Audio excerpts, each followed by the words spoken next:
recording. Hey guys, we are back. We had a little break in recording right there, but now we are back.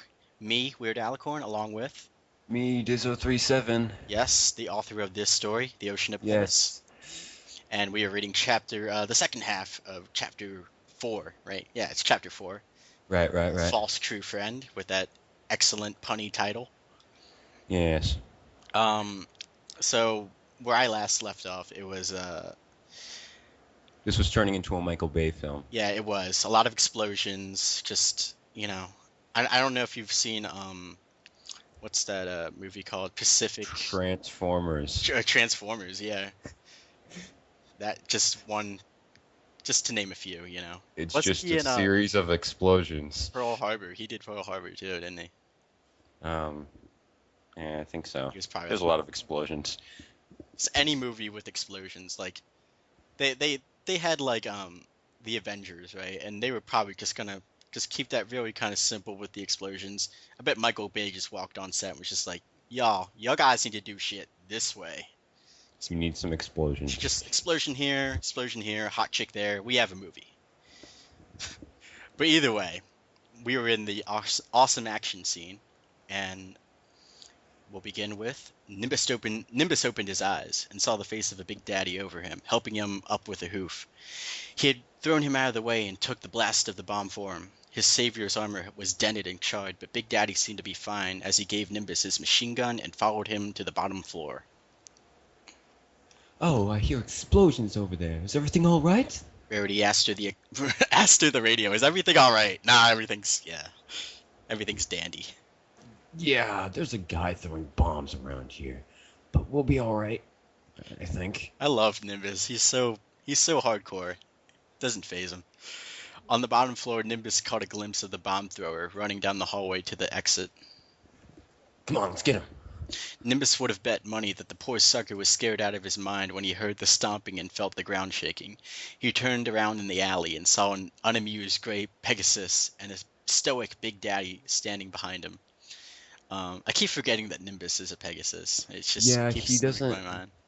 he doesn't, it comes into play later in the story, but it's not really, it's more of just the reason why he can't fly everywhere. Yeah, he has the mechanical wing, right? He has a mechanical wing. That's Yeah. like cool. That's like a steampunky kind of stuff, which fits Yeah. the Bioshock world.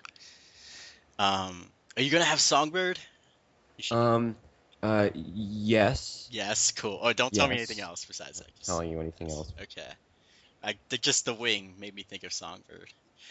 There was no way he could win, and he knew it. But there was still one option for him. He could. He took a stick of dynamite. He took stick of dynamite. There's a typo there. Okay.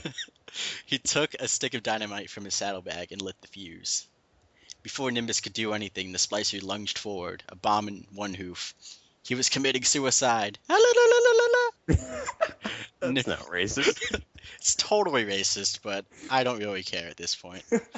Nimbus pulled the trigger of his gun and held it down. The bullets tore through the splicer, causing him to fall forward on their hooves. His saddlebag's contents spilled out onto the ground, revealing a dozen more bombs that had been lit. Nimbus was frozen in shock, but Big Daddy acted. There was a feeling of lightness, and suddenly Nimbus found himself in the air. He tried to flap his wings to steady himself, but he still crashed onto the ground. Rubbing his head, he looked back at the Big Daddy, who was now being consumed in a fiery explosion. No, Big Daddy, no! The sound was deafening and caused another portion of Firebrand's firearms to collapse right on top of him. That sucks. You sound like little sister. Big Daddy, no! You've done so much. I hope they have a funeral service for that Big Daddy. Gave his life. Yeah. A feeling of sadness had begun to well up in Nimbus.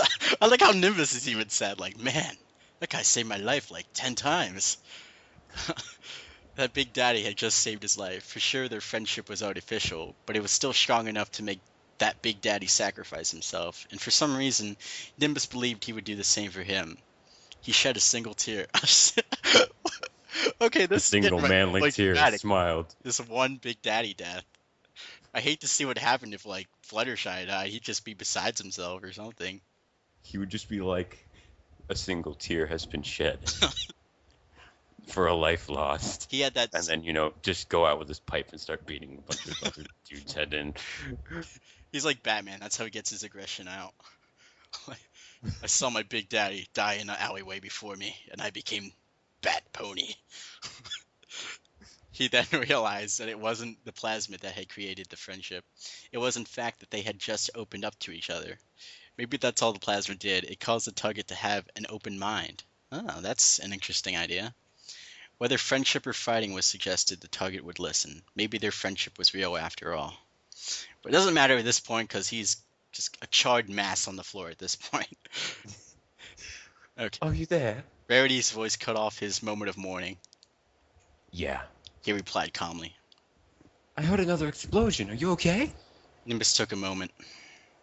Yeah. He repeated, his sadness just barely showing in his voice.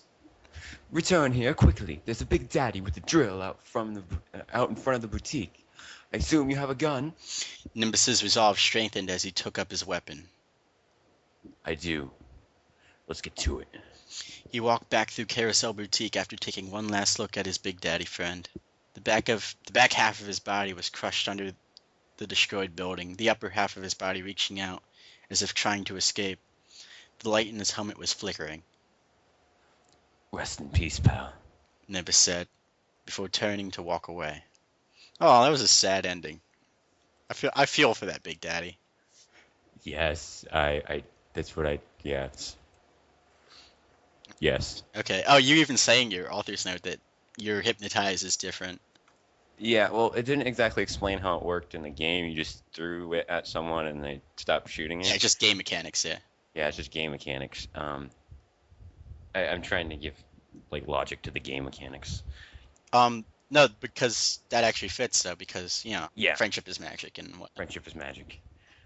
So that was the end. That was the second half rather of A False True Friend, Chapter 4 of The Ocean Above Us, written by my friend here over the Skype call. Diz037. That's right. And so I don't know, some thoughts are just going around in my head. I'm speculating on things, but I assume they're going to be found out in later chapters. How many have you written so far, Diz? I think I'm on chapter 10 right now, and I think that's the halfway point. I'm really not sure because I know everything I want to write. I'm just not sure how long or how many chapters it's going to take up. Oh, so you actually planned out the whole story? Yeah, I planned out the whole story. Ah, cool. Okay. That is much better writing than I do. I just kind of wing it as I go along. But Wing it? Like how Nimbus wing it? he can only wing it. He can't wings it. He has one. Also, would you put the link to that thing in the description of the video for our nice viewers? Oh, the so they can experience the shock. Yes, I will put that link in the video. That was amazing. You guys need to hear it. I don't know if you could hear it over my I couldn't, Okay. but that's probably because you're just using a microphone. Yeah. But thank you guys for following along with us, for following this story. It's a good story. I like it. Which is a compliment to you, Diz, to your writing ability. Yes, I like it too. So yeah, no, you hate it. I'm the only one who likes it. So we'll see you guys later. This has been Weird Alicorn. And and Diz037. I think we said that already. Yeah, but I don't yeah, care. that's all Whatever. I've done is say End my it own now. name. Just end it now. Bye. See you guys.